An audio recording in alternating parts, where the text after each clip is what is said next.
Jim, thanks for coming on. Really appreciate you taking the time to have a conversation with me. Would you mind telling us a little bit about yourself before we get started?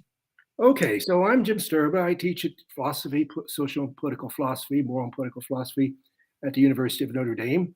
Um, Probably the most relevant thing to say about myself in this context is how I became a philosopher of religion. Most of my career, I've been a moral and political philosopher, working on various topics, general theory, but then topics like affirmative action, environmental justice, world hunger. But in 2013, I just finished my last book in moral and political philosophy, published with Oxford, From Rationality to Equality. And I was, what am I going to do?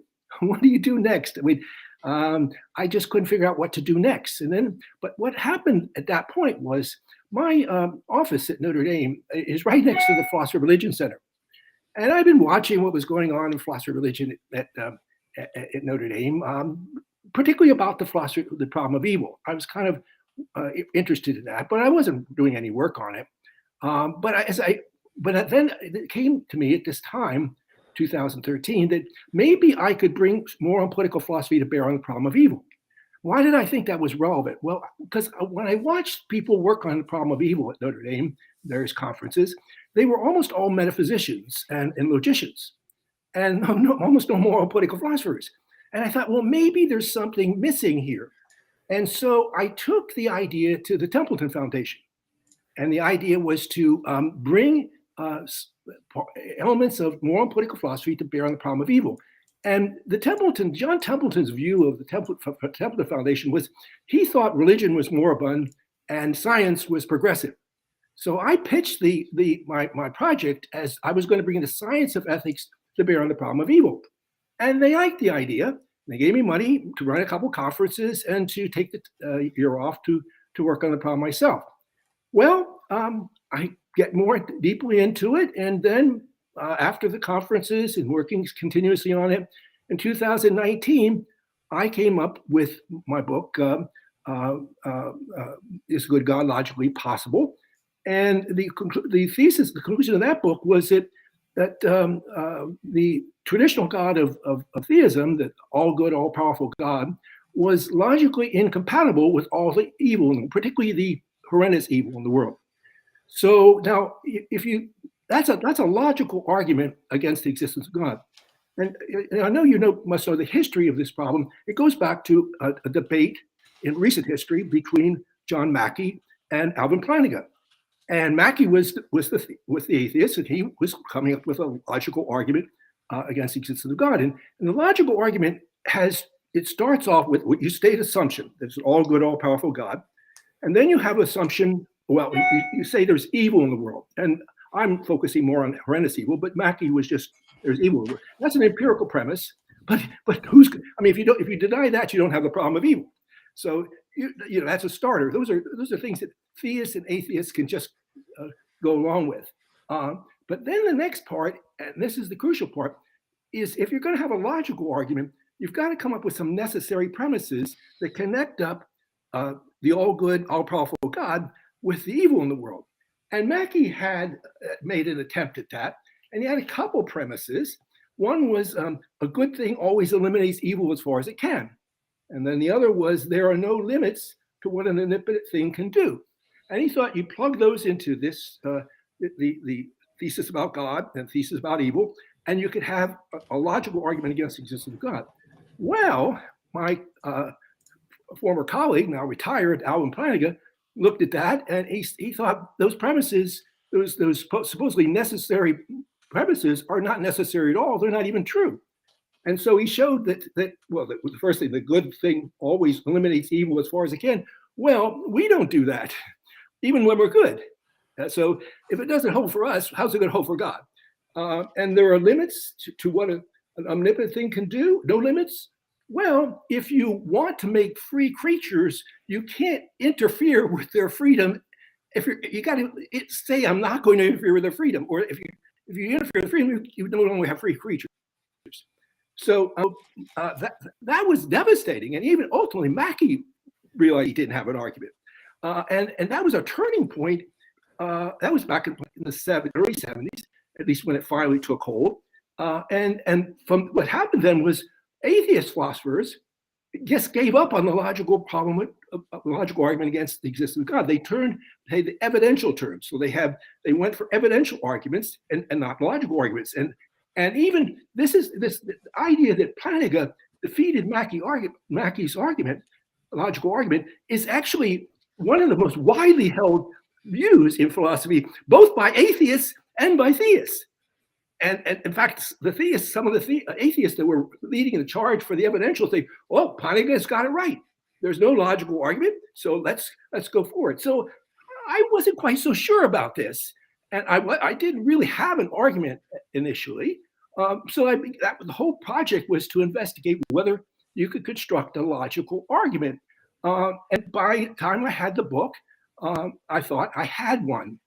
And now I think you claim that you have a logical argument against the existence of God too, right? Yep. And the basic moral premise, we had talked about Mackey's premises there. The basic premises for yours is you should not violate consent. All violations of consent are morally wrong. Well, I think that would definitely be part of it. I think my argument would go something like, if there's a maximally good being who's all powerful, they would do the least bad action possible. If they do an action that has more evil or more bad than what is required, then it wouldn't be a perfectly good being. There are actions that are clearly more bad than required, therefore there is no perfectly good being, something along those lines. Well, what happens with this principle about violation of consent? I kind of heard you using this before. That would be like what I assess as a bad action. So if you violate consent more than is required, that would be a more bad action than is required. Oh, so now you can violate consent. It's not an absolute principle for you. Well, if it was required. So if it was required that you have to violate consent, but to, let's say, a degree X, but you do it to X plus 1, then you'd be all evil. Now, I think that no violations of consent would be required. So I think what if a logically possible, all-powerful being existed who was perfectly good, he would create a world that had no involuntary impositions of will. But the only thing that's required for my logical problem of evil is that God violated consent 1 degree more than was required. So even if it's required that he does violate consent to some degree. How do we know he violated consent 1 degree more than required? We need one logically possible example where he could have violated consent less, but didn't. But then the issue there is, could there be some counterbalancing good that justifies the violation of consent? Right. So I'd say there's no counterbalancing good. Right. So I'd say that any possible good can be achieved without the violation of whatever example I'm using. Well, usually what theists do here is to show that there are goods that are logically connected to the permission of evils. So you can't get those goods without the permission of evils. And but God couldn't do it either. I'd ask them what it is, because I show that here's a logically possible world where you can get that good without this particular example of violation of consent. So any example you give, I can give a logically possible world where you can get that positive good without a particular violation of consent. Okay, so what about the possible the good of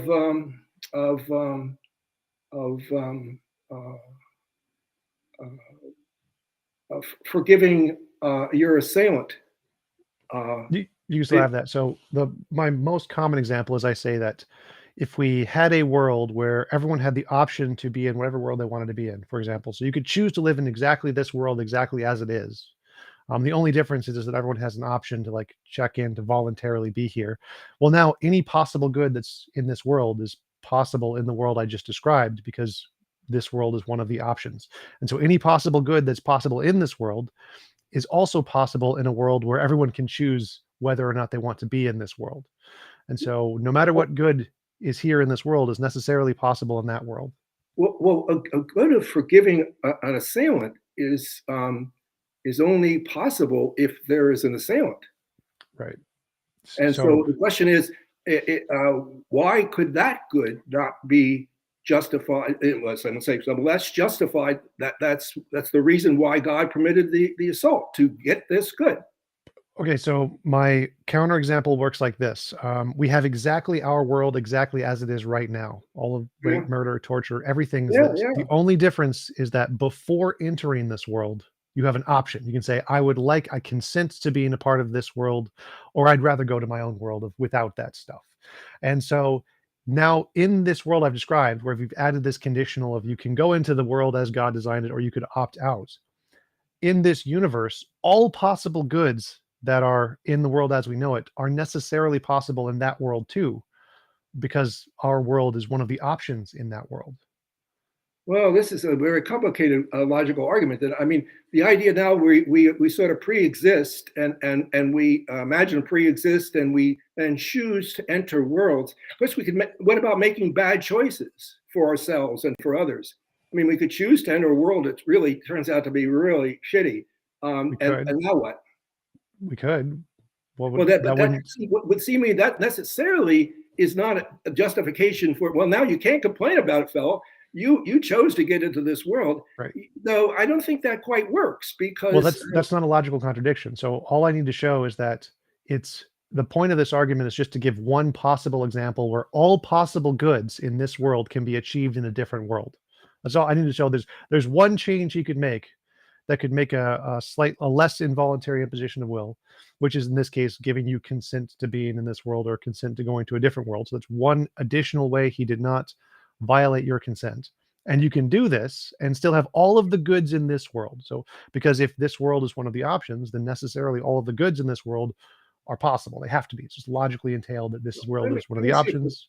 let me see if I get this. So if we got the good of forgiving a assailant, and we're talking about whether that good, whether God could permit that good, and then maybe you're going to say, well, no, not just by itself, but if you chose to enter this world where you knew you would be assaulted, and then have this choice of forgiving the assailant, then it's okay, but not otherwise. Is that the idea?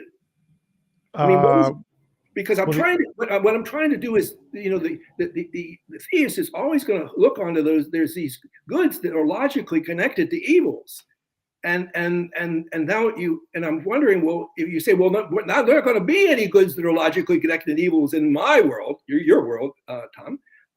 Well, then I don't know what to do there, because how do we get into the Tom's world here when we're in this world and we're talking about, could God permit this assault to provide this good of forgiveness? I'm not sure what your argument there. So the only point of this analogy is to show that any logically possible good that is in this world is possible in a different world where there's one additional change, which is you have an option to be here. That's it. So the Okay, only point. that's what I had it right. So here's the good in this world, and it's to forgive an assailant. And Right. now we imagine a pre-existent where you chose to enter into that world, and therefore and experience the good of being able to freely forgive an assailant. Right. And now you're saying if you did that, it, it's okay. God's okay if he gave you consent in a Yes. pre-existing world to enter this world and to now. Um, I'm not sure that would be right. I mean, it would all depend on what. Did you know what you were getting into? Did you know what Right. this really meant?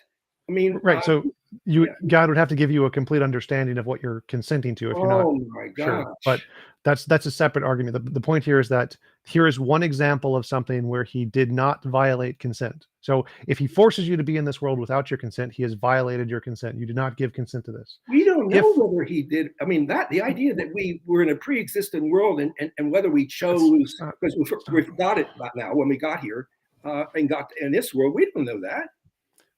that's not it doesn't matter if we know it or not. This is just hypothetical. So Well, whether or yeah, not it but actually occurred it could is be met. It could have been met. And if you, right. it could That's have been fine. that we freely chose to enter this world before, Right. and then we get into it. Now, I assume we don't remember we freely chose. This is kind of, you can't remember that you were in a pre-existing world and freely chose to enter this world. Is that what you're not imagining that? No, I'm just it would be contradictory to the Bible. So if the Bible is true, then we didn't choose to be here. And so if that is the case, then the Oh, God we're of going to use the Bible. Christianity would No, be wait a false. minute. We're going to use the Bible as part of a logical argument here? I mean, Well, the argument here is against the Christian. There's a logical argument against the Christian God, not all yeah. possible gods. So if like there's many different Well, then possible your whole gods. hypothesis goes out the door, because if you're trying to argue against the Christians, you can't talk about a pre-existence where you had choices about whether you got here, whether you accepted the evils in this world or not. They Well, don't. If they don't believe that, you Right. don't have an argument against them. Well, so the argument is the Christian God logically possible to be all good? It's a logical argument Yeah, against the Christian okay. God. In this Christian God, there is no pre-existence where you choose to come into this world. It's logically possible. So that's all I Oh need to show. no, so there is. But I thought you said it was against the Bible here, and so against Christianity. Right. Well, so What? it's logically possible, but not in Christianity. I don't understand what you're saying here. What So are you if saying? God, it's logically possible God didn't drown babies in the global flood. If it's logically possible he didn't, he could have not done that, then the fact that he did that is an unnecessary evil, therefore he's immoral. So if I can give one example of anything he could have done differently that is less immoral or that's less bad. Well, now you're shifting off to a natural evil, which is a little No, harder. no. It doesn't matter. The particular example is irrelevant here. My Well, you particular gave example, drowning the baby, so I'm trying in the flood. So Well, I'm trying to right. do what kind of example that is. That's it's a the natural same evil. example I'm using with the consent of the universe. So just like God could have chosen not to drown babies, he also has the power to give you intelligence as a soul thingy before you go to the world and give you an option to be here. So both of those are options he had. He could have not drowned babies. He could have given you the option to join this world. Those are two things he could have done differently. Right, he could have. On Christianity view, he has that early pre-existent choice wasn't there, and so Right. and then you have to, and it seems like it makes it harder for the Christian, because they don't have the possibility that you freely chose to enter this world with evils, and therefore God is not really a bad person for doing what he did in this world, because you knew what was going to happen and you just entered anyway. Right. That would be God doing something that is less evil, an option he had, which he didn't do, which would prove he's immoral. Wait, if it's true that he gave us all this pre-existing consent, everybody had it. That means everybody in this world Right. is here and accepted all the evils that are coming in the world in their pre-existence. Right. And that would not be the Christian God. So that would be justifies the not Christian God. So if there's a different kind of a God, which is not the Christian God, and the Bible is false and Christianity is false, and there's a different kind of a God who did Yeah. that God would not be immoral. Sure. But if the Christian God and the Bible is true, and the Christian God did what the Christian God said in the Bible, which was not give us consent, then this logical argument proves the Christian God is evil. So this argument is only applied to the Christian I God. agree that there is a problem, more of a problem. That's why I thought that this pre-existing consent was really helping the theist out here. But as you're pointing out, it won't help the Christian theist. It may help other kinds of theists. Okay, Yes. so now the Christian theist was always operating with there's no pre-existent consent, and then but they were saying though that these evils, they're there. I mean, I don't know if you want it. It's that some of them are, some of them aren't. That they're logically connected to. The goods are logically connected to them. That was my example of forgiving an assailant. That good forgiving an assailant is logically connected to there being an assailant, and so now the question is, could that good justify God's permission of the assault? That's now the Christian might come in and say, yes, that could. I can justify the assault because of this good that you wouldn't have without the assault of forgiving the assailant. Now, I'm not buying all this, but the point is, it looks like the theist has a case that there's a lot of evils in the world that are logically connected to goods.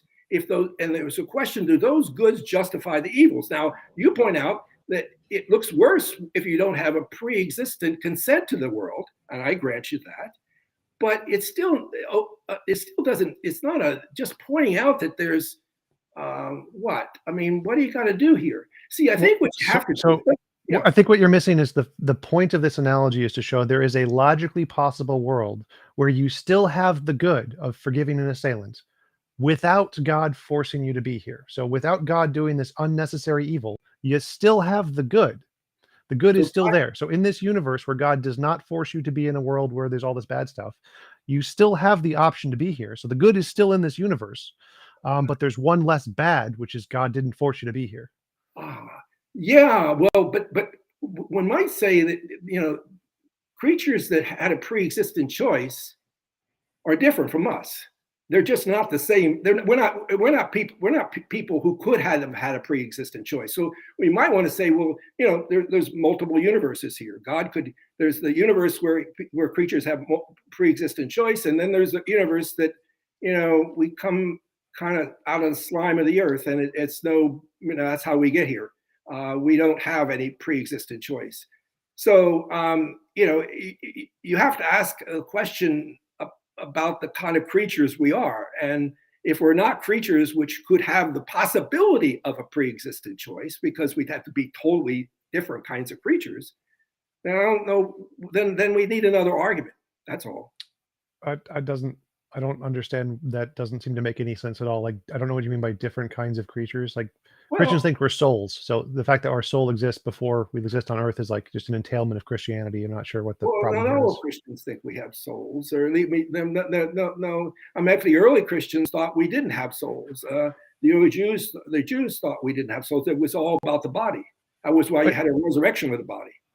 As far as I know, I don't know any Christians who think God isn't powerful enough to like generate your consciousness and let it do stuff. That seems like a very strange, arbitrary limit you're placing on God there. Okay. Whether creatures have souls or not? What? I mean, he couldn't create creatures without souls? What? That God couldn't allow me to exist prior to this universe and choose to go to a different universe. Like there's no logical contradiction there. Well, on the Jew era, the time around the time of Jesus, the view was that you were a body, and there was no soul. There was no nothing that was going to survive nothing to talk of that would survive the body. That's why if things were going to be good for human beings, there had to be this resurrection of the body. That was so crucial. Resurrection was so crucial. Now, if you're imagining that we were pre-existent material beings, and then we came into the world with the same pre-existing beings, with our same material bodies, I don't know how you're going to run pre-existent, if you believe that what we are is material bodies, I don't know how you run a pre-existence on that. God created your material body. What? God created your material body in a little material so box. He had one body up in pre-existence, and then same body, and then all of a sudden the same body now, or a different body now. The same. God's all powerful. He can teleport you pretty easily. I'm not seeing the problem there. Well, teleporting, in question of whether teleporting preserves sameness or not is not clear.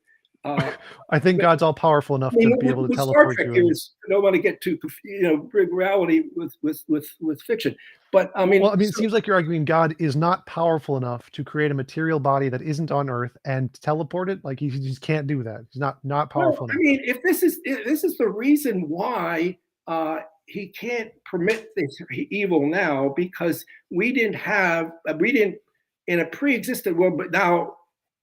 If you didn't think there was a pre-existent world, there had to be the possibility of a pre-existent world where you could have consented this shows, and there was no pre-existent world, and you didn't consent to this, means that, well, what it means to me is that there's a more difficult justification question now. The question is, look at it this way. You say if there was you could have pre-existed possibly and consented to this, and if you didn't do that, then this is not justified.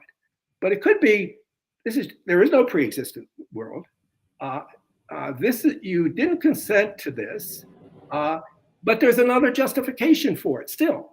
I mean, all you need is a greater good to justify the evil. That's all you need. You don't have to have the good has to be, the evil has to be chosen in a pre-existent world. You just have to have a greater good, and you have to show there's no greater good. No, here, let me just say a little bit about my approach. So one of the problems here is, again, talking about these goods that God could be appealing to, or theists can be appealing to, that could justify the evil in the world. And on my approach, it was really important to classify all the possible goods that God could provide to us. And so I have a fourfold classification of all goods. How does it do? Well, it starts off with a distinction between goods you could have a right to and goods you can't have a right to. And then they each divide up into goods that either goods that are logically connected to a horrendous evil, or goods that are not logically connected to horrendous evil. That gives us four kinds of goods that God could provide to us. Now that's crucial because the skeptical theist has always said there's some good out there, and we were playing around with possible goods that you're not taking into account that could justify this. And I use that argument at you.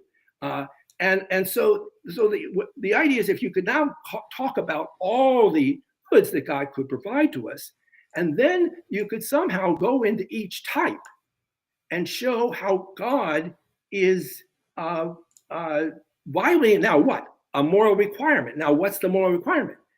See, I mean, Mackey's things, those were not, one was metaphysical and one was moral, but they weren't necessary moral requirements. So you needed something else.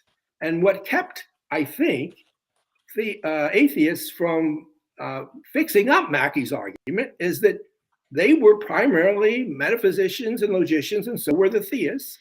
And they couldn't see any way that you could come up with a moral, you had to have a necessary moral principle here that would get God in trouble, because if he permitted the evil in this category, one of the four categories, each four categories, that he would be in violation of a necessary moral principle. That was the goal of Mackey. God would be in violation of these necessary principles. They weren't necessary principles, so the argument fell apart. So then you have to provide some necessary principles here. And that's why I thought your impossibility of consent thing was your necessary principle. Now I'm not so clear. You kind of doing these logically possible examples, but to the theists, they just said, well, we got our own logical possible examples, and we're going to counter that somehow. And so I thought it would be really important to talk about all the goods that God could provide to us, and now be very clear about what the necessary moral principle is. And you maybe in the beginning were saying something like this. Well, so that's sort of right. So what I do is the first part is correct, where I say I start with all of the goods God can provide. Now, I don't need to know any of them. I don't have to give a list of any of the goods. I don't have to know what they are, because I know where they are. They're here in this world. This world must have those goods by whatever definition the theist uses. No. You mean Earth? Yes. No. It could be on some galaxy out there with creatures like us. No, the world God created, like the world God did create, because they think God created the world, and whatever way God created the world has to entail the goods, right? But he created these creatures out in a distant galaxy too.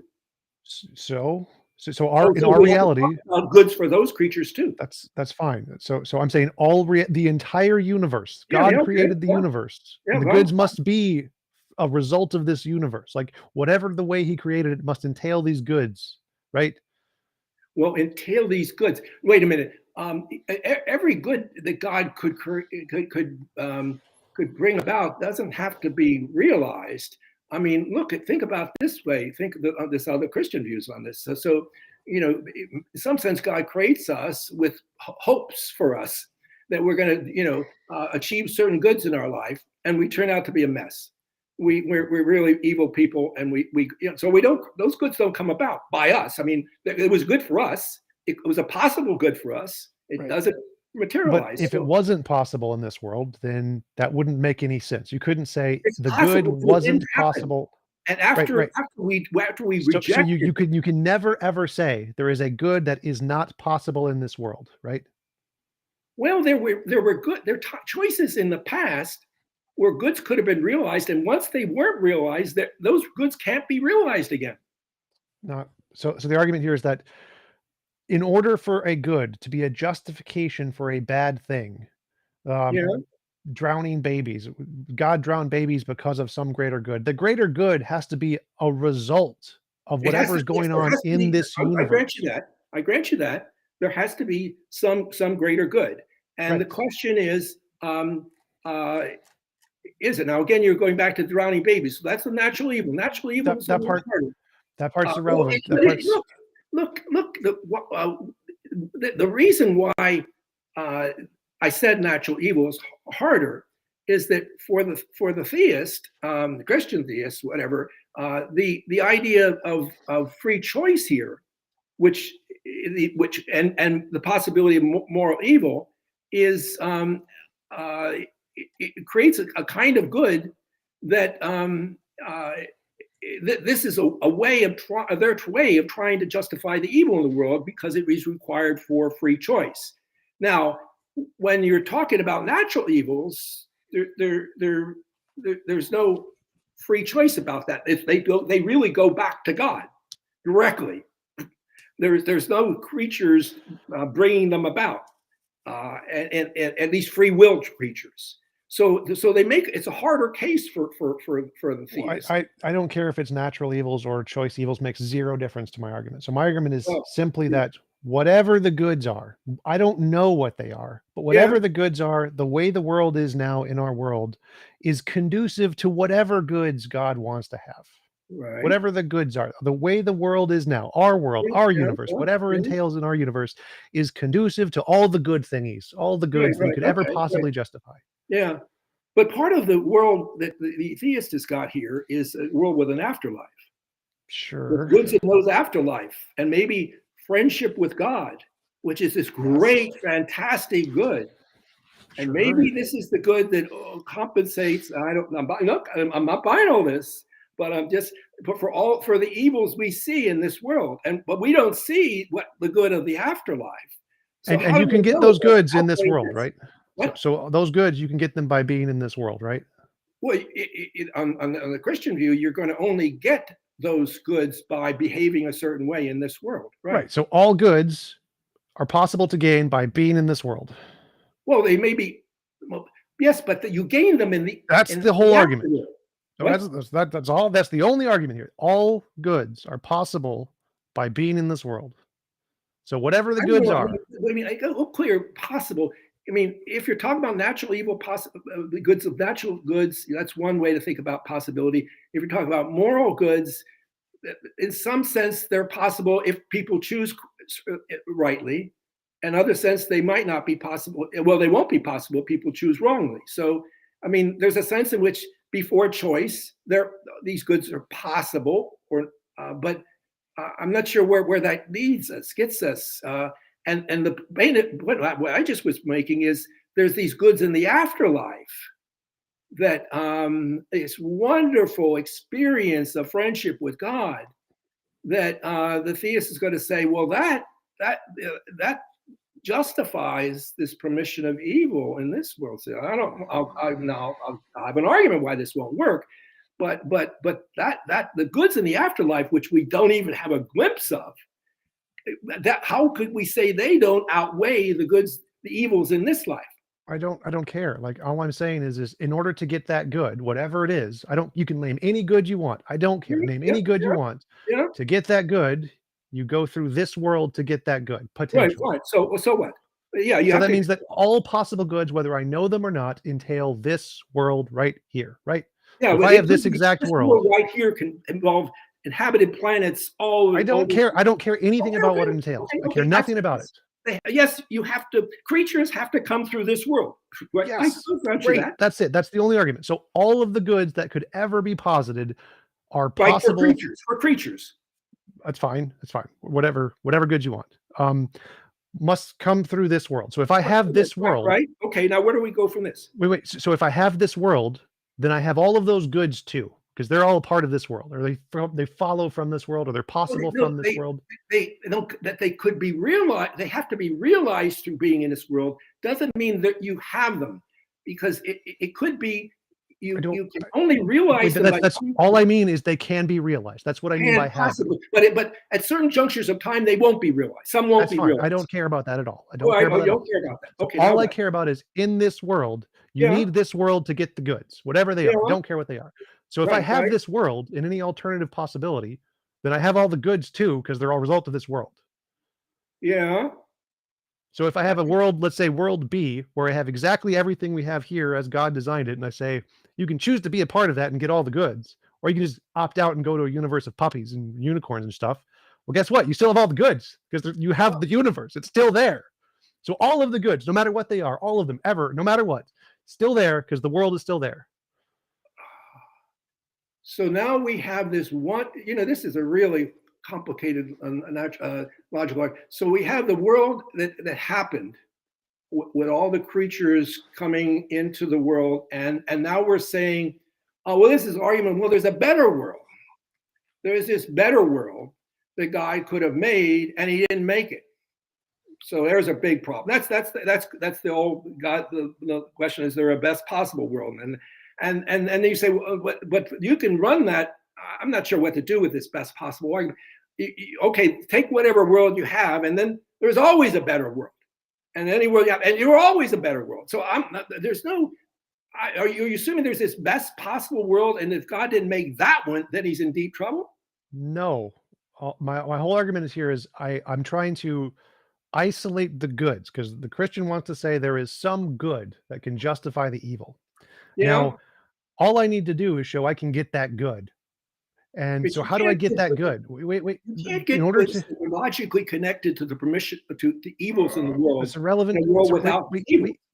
wait. So again, there's an entailment in Christianity that whatever the good is, it has to be tied to this world in some way. The potential of this world, it's a result of something God does in this world. I don't care. It has to be a result of this world, which means if I have this world, I have the good.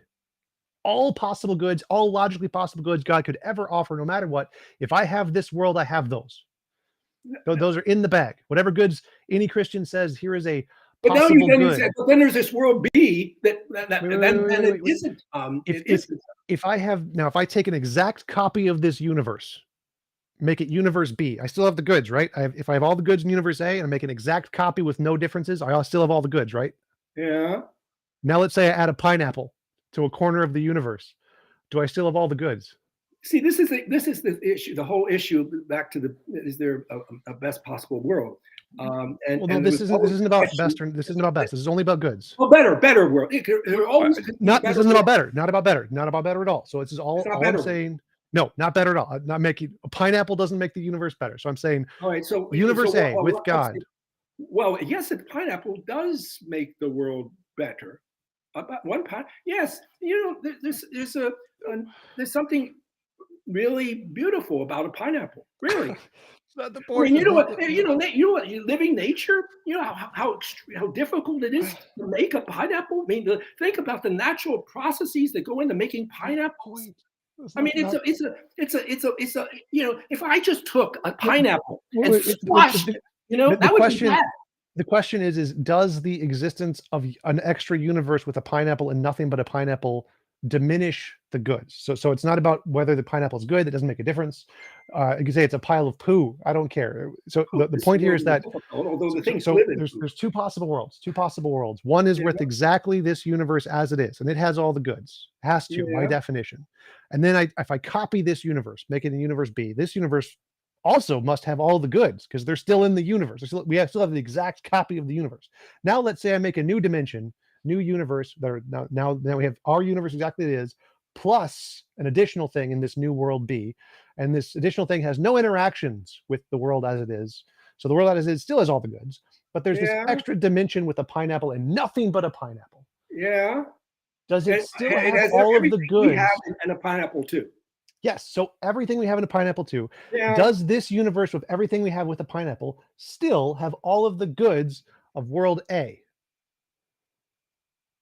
Well, I thought you were going to say, isn't it better than World A because No. it's now got a pineapple in it? No, I don't care if it's better. All I care about is, does it still have all the goods? Well, you just That's all said you duplicated them. I know. If you think Yes. duplication produces identity, that I'm not quite sure about that. I mean, if I duplicate you, are there now two yous? There are two yous? If I duplicate you, there's Yes. another transporter, and you're out there now. Are there two Toms? Are there just one Tom? Well, if you genuinely duplicate every property, yes, but Which I'm not it's sure. unclear. Have a property. You could have similarity of properties, and they're not. It's not you. Then that wouldn't be a duplication, but I don't see how that relates to my question. So my question is I'm we not have sure what. so I'm trying to like tie this back into my argument here. So my argument here starts with, in our universe, God created it exactly as it is. We have all the goods. So if you made an exact duplicate of this entire universe, it would also have all the goods, wouldn't it? Or would it not? Well, wait, the duplicate. Are you in that universe? Yes, it's an exact duplicate. You're in that universe, and you're in this universe. Yes, it's an exact Two duplicate. yous and two different universes. Yes, it's an exact duplicate. They are exact duplicates. There's literally no difference between them. They are exact duplicates. Yeah, I think it's not clear that there could be two yous that are. What's the term of being? It's not the point. Identical with you. Yes, the law of identity. I understand the law of identity. That's not the point. It's not an identity issue. It's a question about what counts as being physically you. This doesn't matter to the argument. The point isn't that they actually exist. The point is not to say that these both actually exist simultaneously. That's not the point. I don't care if they actually exist. The point is that possible to exist. It has to be. They're possible. There has to be a possibility. It doesn't have to be possible they exist. It's not part of the argument. I can't do. If it's impossible, then things out the window. No. The point of the argument is to say this exact universe, in whatever construction it is, has all the goods, which means no matter where you place this universe, it's still going to have all the goods. It's a part of this universe. So if you hypothetically imagine that there are two universes, these don't exist, they don't need to exist, this is a thought experiment, they don't need to exist, where you have all of the exact same stuff we have in this universe, and it's all of the exact same stuff and it's in that universe, then it must have all of the same properties because it's the exact same. If it's the law of identity or the transitive property, if A equals B and B equals C, C equals A. So if A is our universe, there's two existing universes. They're both one universe exists one place and the other universe exists another place. They're hypothetical. It doesn't matter if they exist. They're hypothetical. I'm just talking about the transitive property. Like if I say if there's a me in this universe and a me in that universe and they're exactly identical, then A equals B, law of transitive property. That's all. Is the transitive property true? Where are you going to go with this? So suppose there is this a completely identical universe, and now you're going to say, and it's got some good in it that we don't have. Is that what you're going to say? No, it's not at all what I'm going to say. Well, I'm going to say all of the properties of this universe are also properties of that universe because they're identical, right? Yeah. Okay. So all of the goods that result from the properties of this universe must also result from the properties of that universe. Now what happens next? That means that wherever I place this universe, I get all the goods. Because property A, our universe, and now if A equals B and B is all the goods, and I have then I have B. We got two identical universes we're floating around. What happens now? Okay, so now in the second universe, I add a pineapple. I still have all the goods. Right? Because I still have A. May not be identical with the first now, right? Because it's got a pineapple. No. If I added a pineapple to the universe, then it would be. What I'm saying is just our universe. Made it into a universe not identical with the first because it's got a pineapple. So different dimensions. So like they're different universes in the same multiverse kind of a thing. So all of it is, so it's still all of the properties that are true of this universe, true of that universe, but it has a pineapple somewhere that does not in any way interact with our universe. The pineapple is in the universe, but not of it. It's in a different universe in the multiverse, so different dimension. Not interacting with us. The pineapple is acting with our duplicate universe out here, but not interacting with us. No. It's not interacting with that universe either. So it can never interact. It's just in the same conceptual space. Like Russell's teapot, circling the Earth or something. Yeah. Okay. Yeah. Okay. Now, but it's still. So we still have exactly our universe as it is, which means we still have exactly all the goods as they are, and the pineapple, the change, stop that, which means whatever I can now add stuff and change stuff and all this other stuff, that as long as it doesn't interfere with this universe, then it must still have all the goods, because this universe must have all the goods, or must be entailed. Like all the goods are entailed by this universe. So as long as I have this universe with all the properties, then I must have all the But goods. you've added something else. You're going to add things to this other universe. You're going to that will not in any way affect this universe. That will not in any way affect like the copy. The universe, but affects that universe. No. So here's our universe. It's in a bucket. Now I copy all of our stuff into this new universe, and now I've partitioned this. This is in a box. I will never touch any of this. This is all going to be the same. And now in this box, which I have in my little new world, I'm going to make another world that's connected, that doesn't affect anything, different dimension of the same universe. So they never interact, never change anything, different dimension, but our universe, our copy is still in this space. Now, whatever I do to this copy will never be able to diminish the goods in the first universe, because it still has all the same properties as our original. So because I have a copy of our original, all of the goods that are a part of the copy are still there. And if I start messing with stuff on the side that never interacts with this or changes it in any way, I still must have all the goods. Does that make sense? So I'm not. I was trying to think of more real life example. Would be okay, real life example. Let me run this. Let me just run this by you. What if God? There are no rational creatures. He creates life, but no rational creatures. Now it's a world of no rational creatures. You still talk about maybe natural evil here. You could talk about the 6 extinctions. This is a problem, but up to us. But if there's just no rational, so there's a world with no rational creatures, and then you imagine duplicate that world, another world with no rational creatures, and now we're going to pop some rational creatures into the thing, and then that's going to do. So I think that would do something. I mean, that would be kind of a realistic case. Right, that wouldn't be the analogy. So the analogy is, imagine I have a CD or a data disk, and on the data disk is Microsoft Windows. Now let's say I copy the data disk, and now it also has Microsoft Windows. And now on a different part of the data disk, I install Apple. Now on the data disk, I have Windows and Apple. So one data disk I have just Windows, one data disk I have Windows and Apple. Now, if the data disk on Windows can run an application and get a number, let's do math or whatever, 1 + 1 = 2. This one also has that. It also has the 1 + 1 = 2 Microsoft Windows on it. But I can also run a different program. So all of the outcomes of Microsoft Windows is on this data disk. All of the goods from Microsoft Windows is on this data disk. But there's also something else which doesn't interfere. It doesn't change Microsoft Windows in any way. The Apple is a different operating system. It doesn't affect any of the data where the Microsoft Windows is saved. So you have Microsoft Windows and Apple on this data disk. Yeah. But this data disk is still capable of doing everything this data disk can do, because it has the exact same programming. It's just on a different side, right? Yeah. I mean, so what you're saying is God could create another tier of creatures on top of the one that He has created. No. So I'm saying our entire Microsoft Windows is our entire universe, everything as it is right now. Yeah. Well, so far. So and now we're imagining another set of beings. No. What are we imagining? What's the addition? I mean, when you got the addition would just be a different universe. So a universe without murder, no rape, no death, whatever. Just pick a new universe, new rules, whatever you want. So the problem there is, if you imagine us, what are you going to imagine? If you imagine us, say, always agents that always do what's right. This is part of the discussion. Why couldn't God make a world where all the rational agents always did what was right? And He didn't do that, so he's at fault. Well, that's way later. So there are no rational beings in this Apple universe. So let's just say the only rational beings are in the copy. So we have our universe, which is Microsoft Windows, and we copy it to a new data disk, which is also Microsoft Windows. And then we create Apple, but Apple has nothing. There are 0 conscious beings in Apple. Nothing. It's just a blank universe of nothing.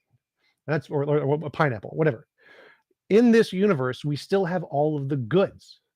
In this data disk that has both Microsoft Windows and Apple, it has all of the goods that was in Microsoft Windows because it has all the properties that was in Microsoft Windows, right? So Microsoft Windows is our universe as Okay, and then you have something else in addition. right, and something else in addition doesn't stop any of the goods. I still got all the goods. Right. And Okay. and then the idea is that this addition thing makes the whole, the greater whole of these better than the thing, the subpart. No, I'm No? not making that argument. So all I'm saying What is the what is- only part of this argument. what are you doing then? You got yeah. There's the all the universe you got, Yes. and then you got this other thing that's what, another set of beings or not another set of beings? I Nothing. don't. It's nothing right now. The only point of this argument is to show whatever goods are logically possible for God to ever attain in this world, I can get them without ever knowing what they are, if I just have an exact copy. And now, if I can add other stuff to the copy and then make it better in any way, you still have all the goods. Wait a minute. You're not going to be able to extract the goods from the evils. You just can't take the goods out of this world. Let's put them all together in this box. I don't know if that was what you were doing. And then what the goods are going to be logically connected to evils in this world. If you're going to have the evil goods in another world, you're going to have the evils too. Yes, that's why it's an exact copy. So Microsoft right. Windows. So the evils are out there too with the goods. Yep. So Microsoft Windows, our universe, exactly everything that it entails. I'm going to copy Microsoft Windows onto a new data disk, a new CD. And so it has all the goods, all the evils. It is the complete unedited edition of Microsoft Windows, our original universe. And then on the extra space on the data disk, I add more stuff. But guess what? All of the goods and all of the evils are still on the data disk. Yeah. Which means I can get whatever, I don't even know what they are. I don't know what any of the goods are. All I know is that they have to be on this data disk because they're all in this universe. So if I make an exact copy of this universe, I get every possible good ever, no matter what. And every even evil, if I don't know what they are. Yeah. Yes, and every evil, everything. Possible, not every possible, everything that was realized in this universe. Sure. Not every possible, because that's the whole problem. What's realized in the universe is not what's possible for the universe. Whatever goods God thinks are required for a universe to exist, I get those. That's all that matters. Wait, it isn't that God thinks are required. If you're buying this Christian story, at least to defeat it, part of the goods that happen are not goods that God requires, but goods that, because he allows freedom, happen in the universe. I don't care. I don't care. Anything God thinks is required, he put in this universe by definition. The evils are not required. They just happen, and he lets them happen, but he doesn't require them. He lets them happen for some reason, which is a requirement. Yes, that's different. That's different from requiring. That's the same. All of the oh my God, it doesn't requiring something and letting something happen for some reason are not the same. It makes literally no difference. It makes a big difference in ethics. No difference. Big difference in what's required and what's argument. permitted. The argument is simply trying to prove that no matter what the goods are, whether I know them or not, I can also get them by just copying this universe. Exactly the same. Law of identity, transitive property, very simple. If I copy this universe, I get all of the goods, no matter what. One with the duplicate for a minute now, for a while. But then I'm not sure then what happens with the additions. That's the question. You have to, somehow there's something else the guy can do. He's got our universe, and then the duplicate of it, and then he's going to add or could add something to it. And make it better. No, I don't know. That's what I can see. Makes it better. It has to make it better. It can't make it worse. Then that's going to help you out. Sure. So it makes it better. Yes, he can add things to it, and we don't lose any of the goods. Right. Yes, and that's the whole thing about could there be a better world? And that goes back to Leibniz and this is the best possible world, and the whole argument's there about whether could there be a best possible world.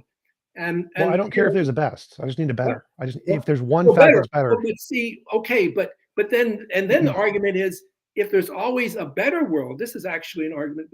If there's always could be a better, then God should have created that world. But if there's a better world than that, he should have created that world. And if there's a better world than that, he should have created that world. I don't. That doesn't matter. So all I need to do to show God is evil is that he didn't create one that's even slightly better. If there's a best world or not, it makes no difference. I think that's not quite clear. If if there's never if God could always make something better than He's made, and it's always true, for whatever He's made, He could make something better than He's made.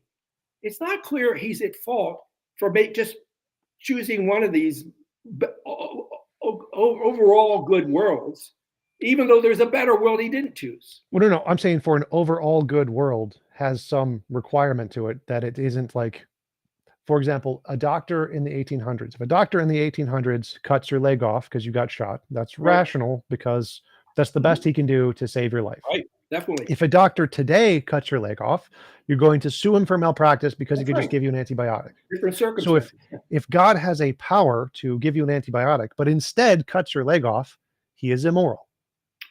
Well, I guess you might want to say that, back in what we were doing 18th century here, that God should have stopped these surgeries and maybe no. This isn't about God. This is just making a logical argument to determine if someone is gratuitously evil. So if someone causes excess suffering when they didn't need to, they are gratuitously evil and not perfectly good. It didn't need to for some good.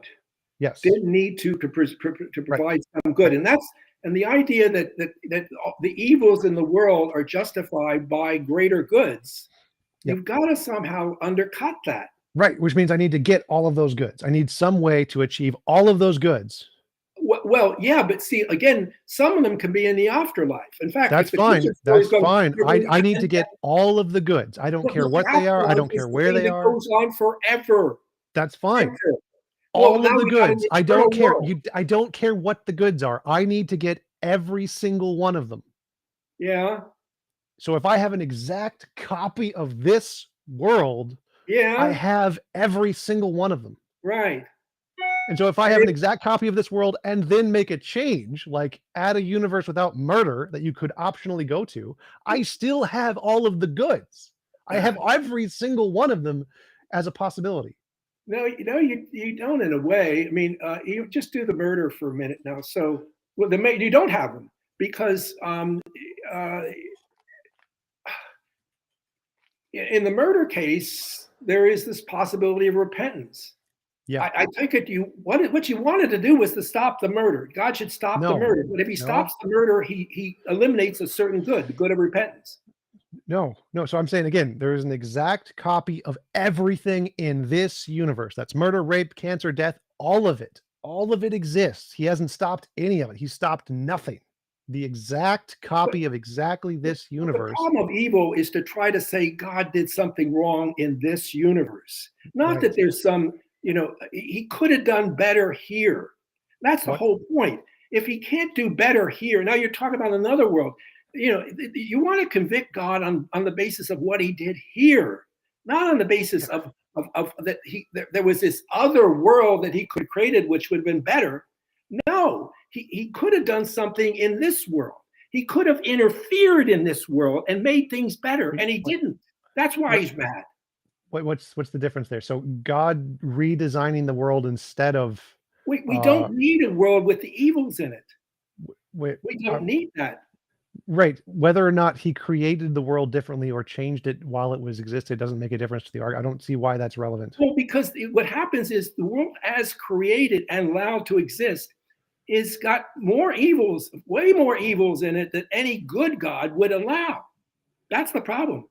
That's where you get the argument against the existence of God. Any all good God would never have permitted this world. Well, no, that I would disagree with. I would say that a perfectly good God, if it existed, would give you the option to design your own world however you want.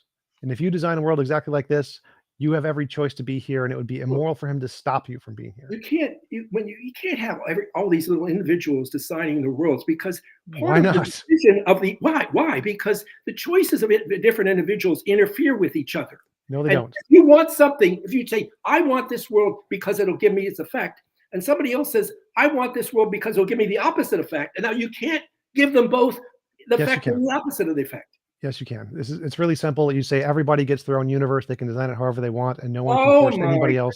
Well, so now it's it's all you get a tailored universe, and of course in your universe there's a whole bunch of exploited people in it if you're a bad person. No conscious being can ever be forced to enter another conscious being's universe without their consent. Every conscious being gets their own universe designed however they want.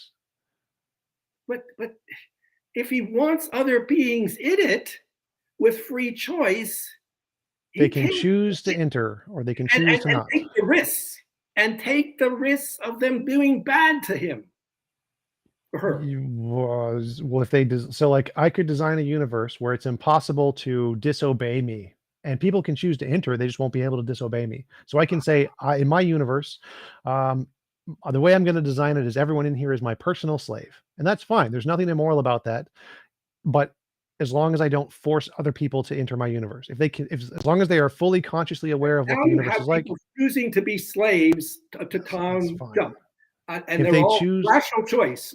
How does rational choice come in here? They must have a very low self-esteem or something. I don't know what's going on here. Yeah, maybe they just want to try it out for a week. Who knows? Well, they only get. Well, I thought you wanted them for your lifetime. That could be a condition too. I can say that's condition. You are permanently my slave forever. Jeez. And they could just be like, nope, we're not going to enter that universe, and that's fine. There's no immorality there. I don't. We are not. This idea that would be a good world for you is probably shit. You chose then a bad world. I mean, you choose a world. I can change it. I can modify my universe at any time I want and make it. But you're not always doing good for you, even by doing that. You're not even doing good for you by doing that. The point here was: is it possible for people to create their own universes and not interfere? That was the goodness is a different argument here. The only thing I'm showing is that it's possible to have each individual have their own universe and not have it interfere with other universes. That's perfectly fine. An argument why, if God doesn't do this as he does. No, this isn't an argument about God. This is just showing: is it logically possible to have a universe where everyone has their own universe, can design it? Yes, that's logically possible. Like this is not about God here, and it's not about goodness. No, it's not about God and not about goodness. It's just about crazy choices that people could make. No. You just said it's logically impossible to have universes where everyone can decide their own universe without it interfering with other people, and that's just wrong. I didn't say it was logically impossible. I said it was kind of crazy that I'm not sure what kind of being you imagine who wants to be in a world where nobody else has choices except that one person. Well, I didn't say that. That was just one. Well, so we're all gonna. Well, the choices. I mean, they only have bad choices. It seems to me. What? So every conscious being, all being your slaves. No. Every conscious being gets their own universe. Every single one, and every single one gets to decide the rules of their universe. And no conscious being can be forced or created in someone else's universe. Every single conscious being gets their own universe. That means nobody potentially would ever come into my universe willingly. They'd never do it. So there'd just be somebody else in it. But what's in it besides you? What? Artificial intelligences and video games. Oh my gosh. Okay. All right. Yeah. Okay. All right. All these I'm not sure how these beings, they're nothing like us because they we develop socially and by interaction with people. We've got interaction with machines now. Look, machines could be persons. I'm not going. There's no problem. Yeah, if they're conscious, they would get their own universe too. Anything that's conscious. But I'm not sure. I'm not sure what these creatures are like. They're not us. I don't care what they're like. Well, what is it? These beings that could choose their universe. Beings that could choose that, whatever that means. Beings that could choose their universe. And is this something God? You don't want to bring God in at all. I was going to say something God should have done or didn't do. I don't know what to do with this. Well, so the original argument is just in order to counter the problem of evil and to present a logical problem of evil, all you have to do is show that there is an alternative universe which can attain all of the goods with one less bad. That's all you got to do. You're not going to, if you've got in universes where the person chooses everything that's in that universe, it's not, if we're to say, look, and we're going to talk about Tom, you could have had this universe and you got this one. You're in this universe where you're subject to other people's choices and you don't like it too much. But you could have been in a universe where you, Tom, decide everything. Yeah. Everything is by your choice. Yeah. I take it that's not Tom. Over there is not Tom. You were created or emerged in a universe where people were choosing around you, and you are a product of those people's choices. You can't just pluck you out, say, well, imagine I didn't come this way. I came all formed. I don't know how formed. And then I began making choices about who could be in my universe with me, or if anything could be in my universe with me. That's a very, I don't know sure where we want to go with all this. Yeah. I don't like, yeah, God could literally pop me into existence with exactly every thought I have right now, and I could just choose my own universe. That's not a problem. That has nothing to do with my argument. Past. God What? can't change the past.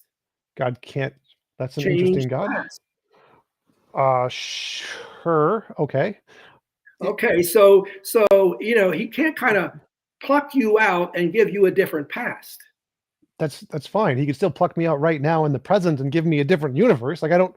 Well, now, but that's now we got Tom formed by this universe with the social environment you had in this universe, and now you're thinking, well, I'll be better off if I can now choose my future universe or future history. And God doesn't do this for me, so he's not good. Sure, that works too. That's not the argument, but that's a good argument too. I'm not, I mean, one of the arguments right there, just try that, is that it's arguable that's not good for you.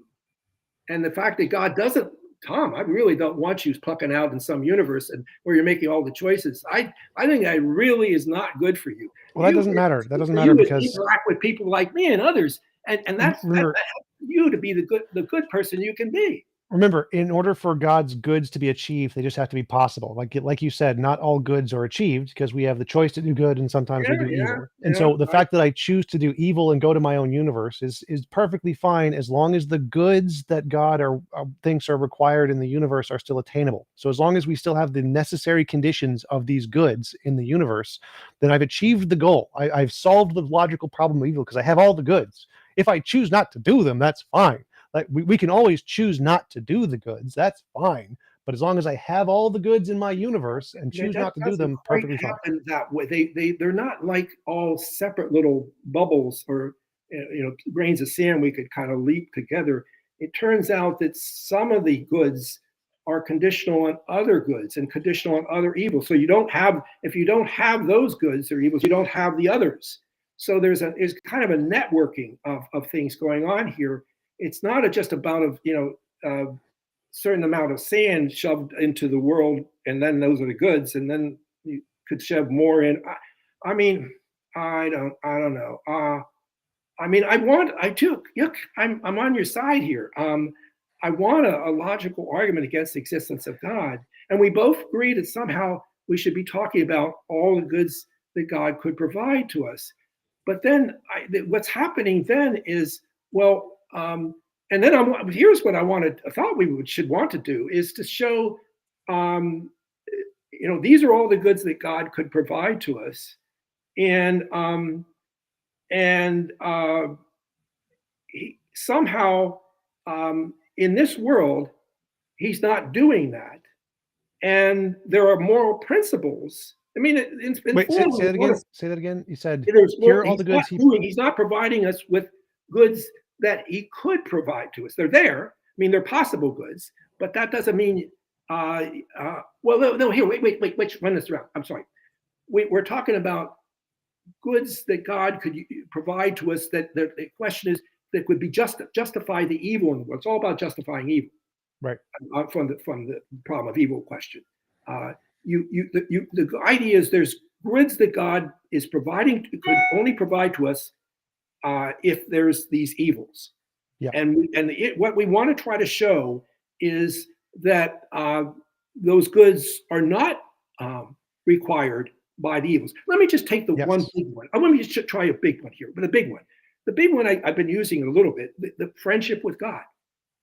Wow, this is the one that theists use big time because they say, look, that good is so great, it just swaps every evil you possibly could have in this world in your life. And when you're going to get that, you're not going, well, I don't care about all this thing I suffered in this life. It's just, this is so great. Here's the problem with that. I don't know why. I've done this many times with theists, and I don't know why. I thought maybe they reject because there's something wrong with it, but they never do. I say, look, this idea of friendship, he can't give us friendship because it gives us opportunity to be friends. Because friendship has to be something if he freely gives, and also something we freely accept. And that's the whole idea of a friendship. Okay, so I say, look, God's giving us the opportunity to be friends with him is not logically conditioned on his permission of horrendous evil. He could prevent all the horrendous evil in the world and still give. I mean, if it was conditional on his permission of horrendous evil, then God would be constrained. He would have to permit horrendous evil in order to offer his friendship. You know, you and I, we're not constrained by we have to do evil in order to be friends. You know, that's crazy. Well, that's not our life. I mean, sometimes, maybe there's situations where I don't really think that would be friendship.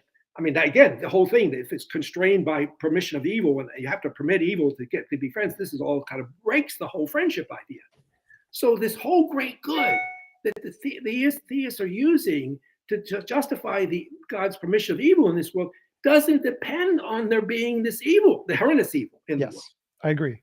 That's a great starter. It's not the full thing, but it's sort of and then they have to say, but wait a minute, there are some other goods, not friendship with God, that are logically connected to the evils, and God couldn't give you those goods without the evils. Yeah. Now there's more. I could go more on it, but you could see the thing is moving. So wait a minute, you got friendship with God. What else do you want? You want these other goods? You don't need these other goods. You got friendship with God. So you could see how the argument's starting to move here. But right, and so then they would say there's some unknown good. There's some unknown good that he's giving you that you don't know about. And how would you address that? Yeah, but the issue is, here's the crucial part of my argument will be, because there's always these goods that are logically connected up to evils. The goods that are not logically connected, for example, I got these three moral evil requirement principles. One is just really all three. Well, two are very obviously right. The third, I think, is right when by analogy with the other two. But look at this one. If God or if anyone could provide a great good without permitting horrendous evil, easily provide a great good, then he should do it that way. He shouldn't permit the horrendous evil to get the good. It's why would you permit horrendous evil to get a good that you could get without the horrendous evil? That's a moral requirement. Don't permit horrendous evil to get a great good when you could get the great good without the horrendous. And that's we 100% agree. That's the exact same with the doctor analogy. When you cut leg off and you don't need to, exactly the same. So I 100% agree to that part. But the problem, but see, the great good there, the cutting, God does not need to allow. This is when we have health problems. You want a general. I'm not sure whether you just want to do about the cutting the leg. The point of that was that when God can do a good, like saving your leg, but chooses not to and cuts your leg off by providing horrendous evil, that's bad. Just like what you said, if God has the opportunity to provide a good without causing horrendous evil, but doesn't, that's bad. Well, now what you would require there, though, is you need a miraculous action to fix the leg. The leg why he doesn't. The leg isn't about God. The leg is not. The leg is just an analogy. Or you just took the leg case. I'm trying to deal with that evil of your leg being cut off, when it's maybe gangrene, is there. God could prevent that happening by miraculously restoring your leg. The point. This is an analogy to bring up your exact point about if God can provide a good without also causing horrendous evil, there is a contradiction with God providing both. It's Yeah, just an but see, analogy to express I that. think That's it. here your example is an example of that, because what happens there, this is where the thing gets complicated, is allowing medical practice to go on a certain way allows certain goods to happen that That's fine. if you had God intervening, those goods wouldn't be there. That's fine. The point of the analogy is not to express that this is exactly what that is. It's just an analogy. So it doesn't, that doesn't, but the next question in the argument is the Christian, Alvin Plantinga, in his paper says that there may be some unknown greater good that Yeah, is required to allow all of this horrendous evil. yeah, So the that's problem the is argument, and you got to try to say why that's not possible. And I yes. don't know if you just go by, you're going to build it up evil by evil. I'm not sure what you're planning here, but Well, so my response to that is says all of the possible goods, I know where they are. I don't know what they are. All of the unknown goods, I can have all of those if I have an exact copy of this universe. Then I have all of the unknown goods. So I can address every single one of the unknown goods. How do you address it? well, look, the problem is when you say you can have all the goods, as the universe, human history develops, I'm not sure some goods are no longer possible, and some It evils are doesn't possible. matter to the argument. Well, I mean, I don't know Plantinga's, what are you duplicating this whole history? yes, And everything, literally every single proposition about this universe, which as every you're single doing thing that continually changes. So it makes means no difference. I don't care. Past, present, future, whatever criteria you want. I do not care. I'm copying literally everything. it's an ongoing universe. So now we That's fine. now have a duplicate ongoing with like the one we have, It's fine. and now what? I think we're now in both cases stuck with some goods in those universes, the duplicate and the real world, that only logically possible to God if the evil is permitted in that world. There are that's there in each world, because our world's like that. That's why I like to stay with our world and not put a duplicate out there. So the difficulty in trying to address Plantinga's argument is we have to be able to solve the problem of unknown goods. How do we solve the problem of unknown goods? Now, if we know that all of the unknown goods are entailed in this universe in some abstract way, I don't care how, then if I have a copy of this universe, I have all of the possible goods, including all of the unknown ones. Now, if I have all of the unknown goods and then show I can have all of those and one extra good, make it consensual. You can choose to be in this universe or you can choose to go to a different one. Poof, you have an extra good. Problem solved. I have now solved all of the unknown goods in Plantinga's argument. He can no longer use the argument that there's an unknown good because whatever that is, it's in this universe and I already have that as an option.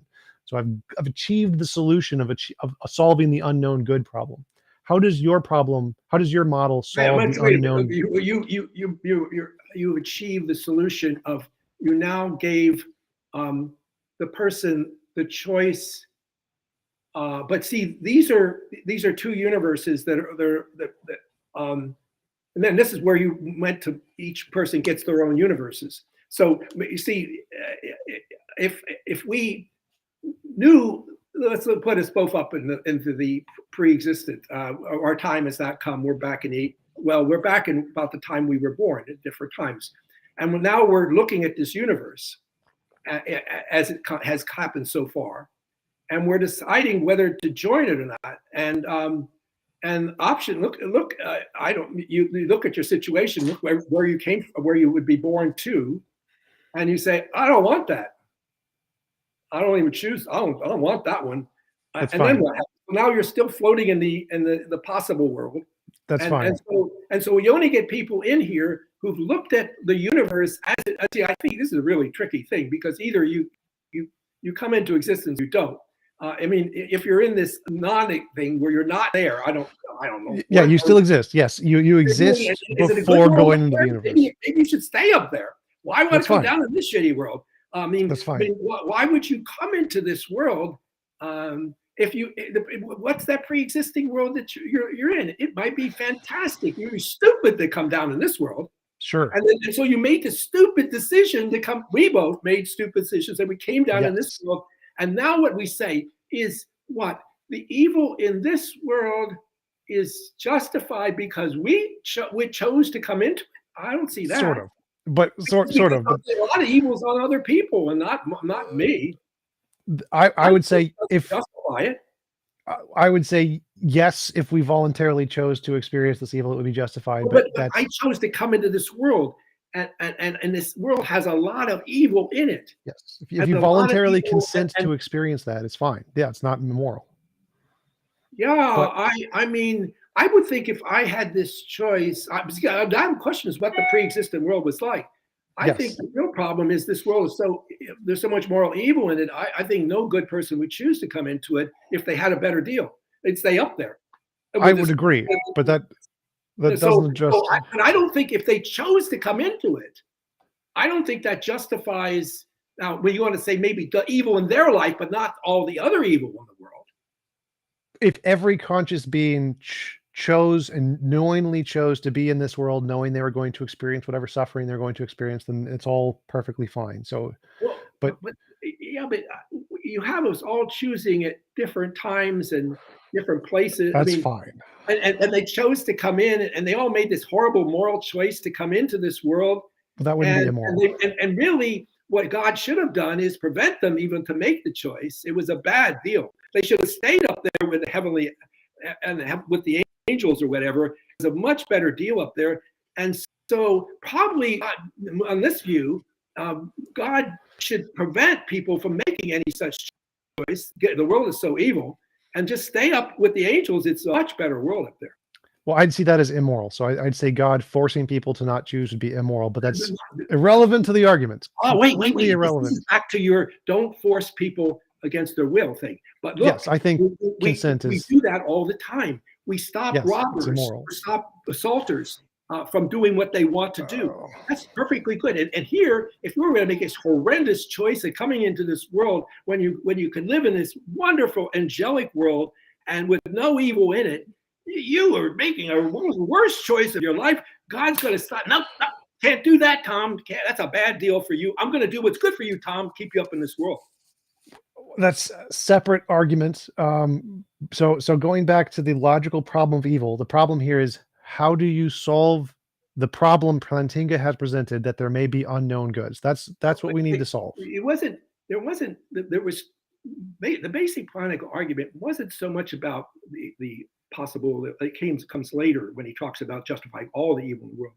But to argue against Mackey was unbelievable. He said God is incompatible with any evil. This was a total mistake. He should have distinguished trivial evils and horrendous evils. He didn't. So then what Plantinga does, this is the one that everybody kind of sees. He says, look, God could, if he makes us free, and he has to go against for libertarian freedom over compatibilist freedom, because there's a problem. Compatibilist freedom puts God more in charge. With the libertarian freedom, if he makes us free, it may be that as long as he's allowing us to be free, we will choose to do at some point in our lives some evil thing. That's logically possible. And therefore, God, and that would be evil. And God in some evil then, if the choice of creating a being who's free is a good thing, if God does this good thing, some evil comes into the world.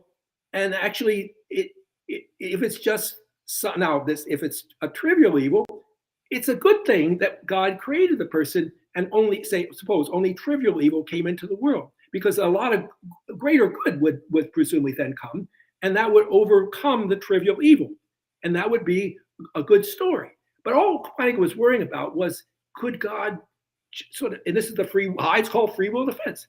Freedom here, the freedom of be able to free justifies now some evil in the world. Yes. Okay. And Plantinga goes further and says there is no gratuitous evil. There's no evil that doesn't have some good. The gratuitous notion comes a little bit later. I mean, he does want to generalize this to that God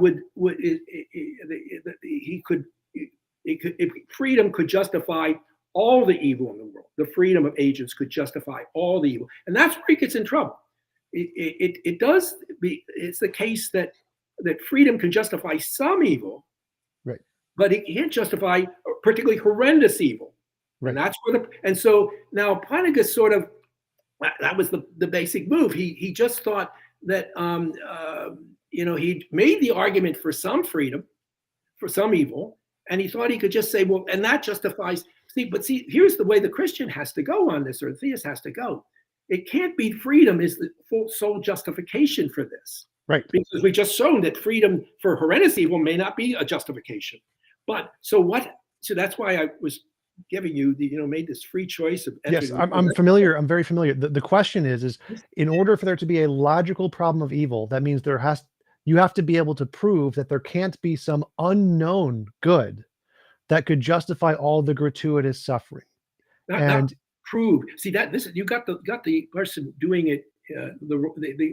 The skeptical theist. The theist here is just saying it's possible that there's some greater good.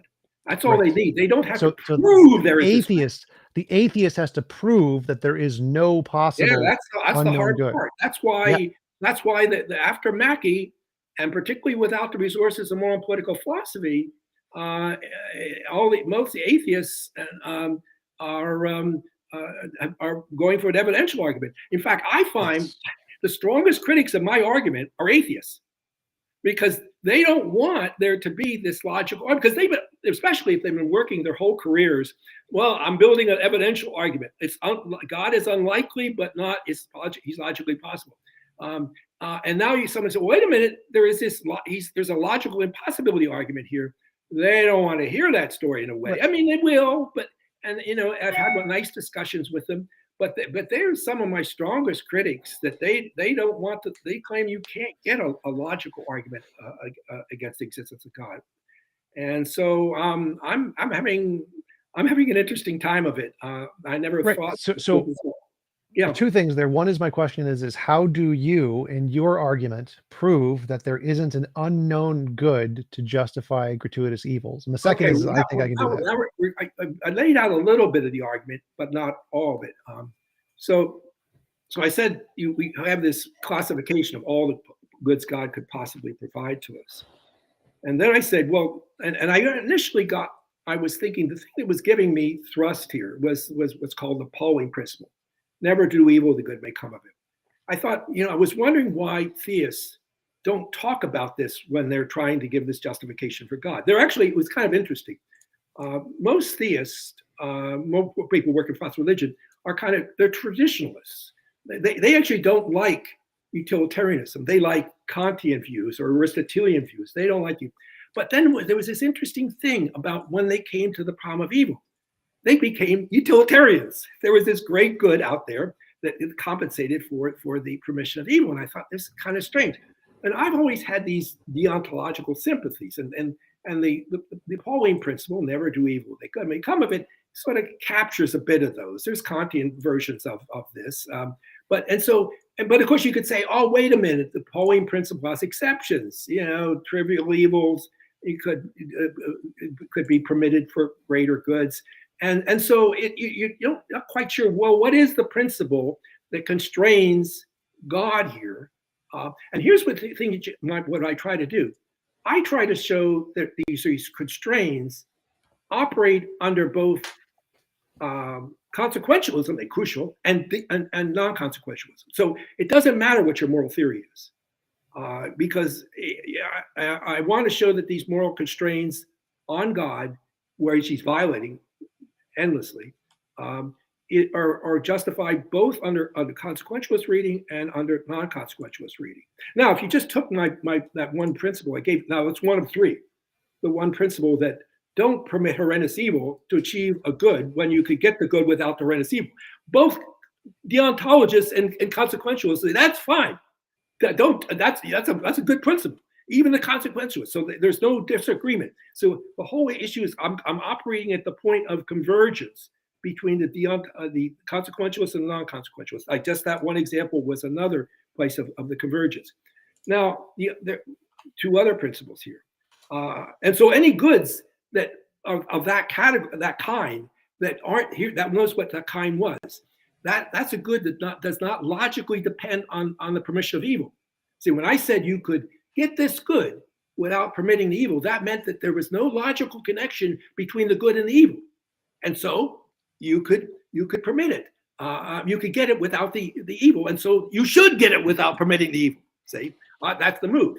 Now go to another kind of case. The case is, suppose you've got two, and I'm really focusing on consequences here because I want the inner act to be God doesn't interfere with this. It's the only external consequences I want God to come in here. This is where he really messes up. I want you have to give the theist and this idea that there's freedom here. You've got to have what you want is constrained freedom, not total freedom. Sometimes the theist looks like they're looking for total freedom here, but that's crazy because you can't have total freedom. If you have total freedom, I don't. If you're free to do everything you want to do, at least it's certainly possible, but they'll conflict with some of the things I want to do. So we can't give everybody total freedom. So the idea is, well, constrained freedom is what. Again, I'm moving away here a little bit, but let me just put this into place. The model here for me, where again comes as a political philosopher, is the idea of an ideal, just, and powerful state. That's what God should be like. The ideal, just, and possible and powerful state. Ask what that state would be like. What would it do? What would it prevent? And what would it not prevent? And that's what God should be doing in this world. He's not doing it. Okay, but now I dealt with one kind of good. Let me deal with another kind of good. So suppose there are two evil consequences. Like you could either, they take our cases, human cases. You could either save somebody from being assaulted, 5 people from being assaulted by. Question. Why do you think that there couldn't be an unknown kind of good, like a 5th kind of good? Couldn't that be a possibility? They all goods have to be either goods that you have a right to, which you don't have a right to, either goods that are logically connected to God's permission of evil or not logically connected. That divides all goods into those 4 categories.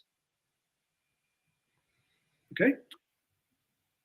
Okay, I'm talking about when I got to the good about here's a good that is not logically dependent on God's permission of evil, and then for that good, why permit evil to get the good? No reason. So then they shouldn't do that. So what about the first one? The goods that are connected to the problem of evil. Well, goods that these are all goods that God could possibly provide to us, and they fall into these 4 categories. Right. Now let me. I mean, if another category of them, whereas you've got 2 sort of evils. We're stuck sometimes. We could either prevent a small group of people from being assaulted by a military force, or we could prevent a larger group of people from being assaulted by a military force. We can't do both because of separation. We can't. We have to choose, and that's our problem. We have to choose. Now, on the assumption that there's no other good that justifies our preventing or not preventing these evils, a being should prevent both of them. We can't because of limitations. God could. This is what God should always, in this kind of case, where no justificatory good is at stake, other than the prevention of evil. He should prevent both in this case. 2 assaults on innocent people, one greater, more good, more people, more lesser good. He should prevent both assaults. And of course that's another kind of situation. Now, the real tough one is the case where the goods, and I've been pushing this on you, where the goods are logically connected to the permission of evil.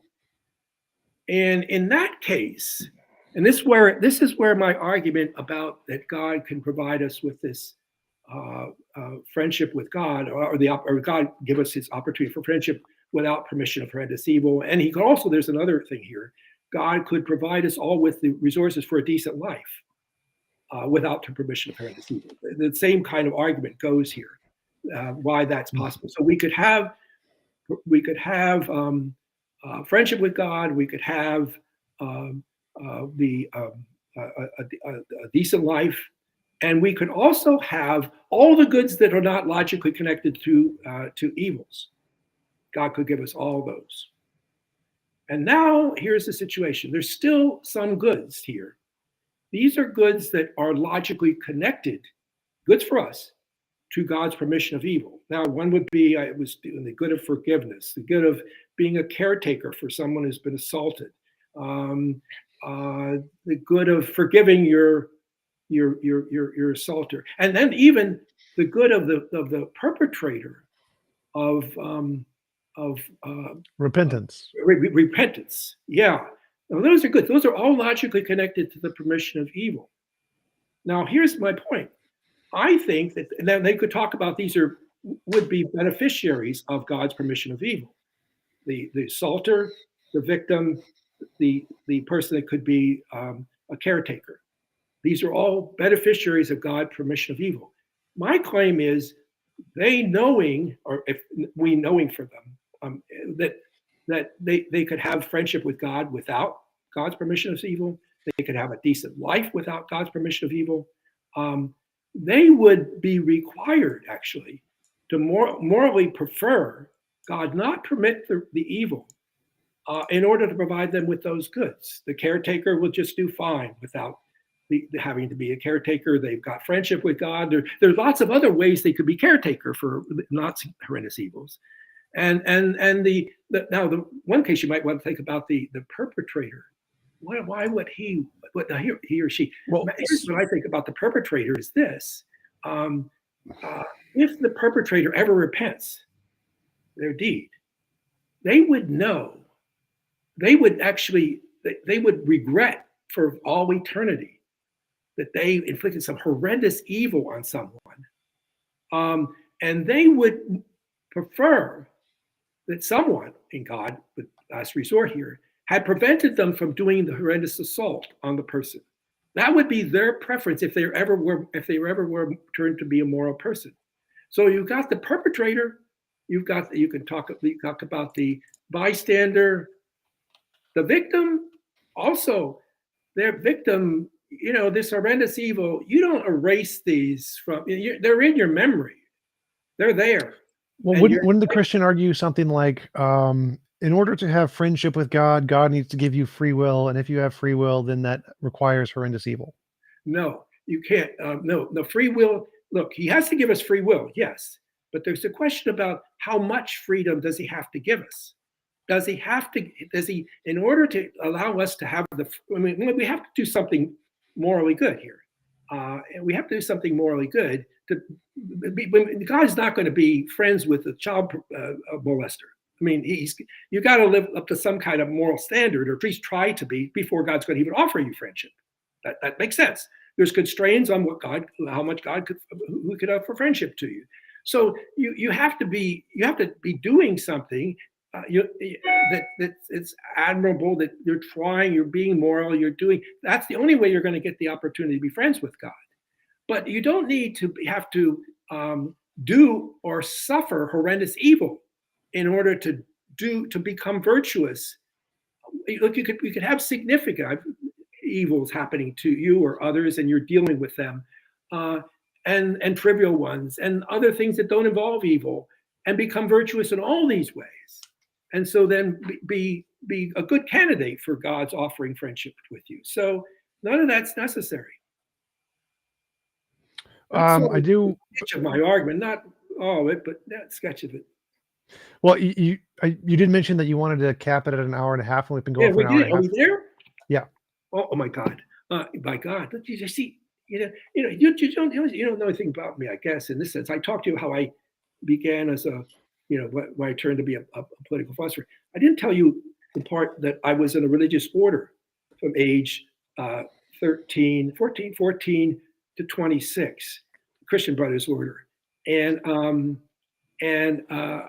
was a teaching order, and I kind of realized I wasn't that good at high school teaching. They were all high school teaching, so I left. I'm still Catholic. This is Catholic, so a Catholic, and then I go on to University of Pittsburgh. And I sort of well, I'd like to do something on the problem of evil. but nobody's teaching philosophy of religion in Pittsburgh. So I finally talked somebody into, let me do a reading course on my own and give me credit for it. So I did. And what happened then was I became agnostic. I look at the problem of evil. At least I was going to be agnostic. But then I come to Notre Dame. Before when I got the offer to Notre Dame, I could have gone to McGill. I said, is this going to be a problem? And they said, well, as long as you don't preach it from the rooftops. So, okay. So I'm in Notre Dame, and look what I could do. In Thomism, there is a belief that faith and reason don't conflict. So I was going to be the expert on reason. And I was going to look at various topics, homosexuality, contraception, everything, and say, here's what reason requires for these. And then you better find a way to interpret faith that is consistent with that. That's not my job. I'm just this expert on reason. And so that worked for a long, long time until I got to this point. I didn't know what I was going to do in political philosophy anymore. And then I had this idea of bringing moral and political philosophy to bear on the problem of evil. And that's the philosophy of religion. It's a difficult world now, but I'm just bringing my tools of moral and political philosophy to bear on it, and I have to see where it leads. And I'm really, this is nothing else. So I've had, a couple of things happening here. I mean, one, I'm doing a debate book with Richard Swinburne. We're just about finished up on that, but it's going to take a little bit more time because we're going back and forth on the negotiate what should be in it. And then I did a special issue for the journal Religions on the topic of my book, Is a Good God Logically Possible? I got 16 contributors. I replied to all of them. That was published, when was it published? It's last year. Right now, I'm doing another special issue. They liked what happened with the first. I responded to all those 16 in that thing. And so I said, well, you want to do another? I said, yes. And I want to do it close to the topic of the first. So I said, do we now have a logical argument from evil? So that kind of brought it back to, it's the same question again. And now I've got over 40 contributors. Now they're coming in. They'll come piling in. I've got about 10 or 15 out now in. And then they will pile in at the end of this month. And then the question will be, and I'll respond to them all. Now, I thought I had a response to the first 16, but I should tell you this. I did a debate Zoom debate at Princeton. Was it last spring or the spring before? I can't remember. And it was a debate on the problem of evil. And then Andrew Chignell at Princeton, he had invited me. I thought I answered my debate partner, but he raised this objection to me. And I thought I answered it. And then we had a Zoom meeting, he and I later, and he raised it again. And with more development. And I thought I answered it too. And then I thought, and then I kept thinking about it. I'm not so sure. And then I thought, it works. It works against my argument. And that bothered me. I think, and then I figured out how I could respond to it. It's a really complicated, what happens is, in the problem of evil, Tully won't do this, but usually you give the theist an afterlife. You give them all good, all powerful God and afterlife. If they don't have the afterlife, the whole thing gets even worse for you to know. And so, but what Chignell done was he was thinking of the theist having more resources. Imagine you have incarnation, redemption, and glorification. Then here's the move. So then you've got people suffering horrendous evil in this world. But Christ suffered horrendous evil. So in the next world, they will have camaraderie with Christ. Fantastic good that they can only have if they had suffered horrendous evil in this life. That was his problem. And I hadn't thought about that because I hadn't introduced all these assumptions into the argument with the theist. I have an answer to it. I'm going to go on to it. I won't do that. But I'm open. I say somewhere, my argument, my commitment to atheism is strong as this argument. punch a hole in it, I'm no longer an atheist. And so I'm waiting to see whether some of those 40, well, 10 are coming. I haven't seen anything yet, but there's still more. And maybe one of them, and maybe you will find something. Maybe you have a logical argument, but you don't want mine. So maybe you'll find something to say. Maybe you have. I have to think about what you said. I mean, that's why I asked for a recording of this. I'm going to think about it. Maybe I made a mistake somewhere along the line. If I made a mistake, Tom, I see it. I'll come back to you and say, you were right about that, Tom. I now see what you were driving at. Why was I so thick-headed about that? I didn't see that. If I see it, I'll tell you. Cool. Appreciate it. We have been going for a little over an hour and a half. Do you want to give any links and references where people can find more about your work? I think, well, I guess the thing to look at that book, is Good God Logically Possible. I got it out with Paul Gray because they gave me a paper edition. It's relatively cheap. And then you can go to that religion special issue with 16 critics of the view and my responses. That's open access. When this 40-some comes in, that'll be all open access. That'll give theists and atheists plenty to do if they want to know what I'm up to. Cool. Awesome. Thanks again for coming on. It was a great conversation, and I hope you have a wonderful rest of your day. And you too.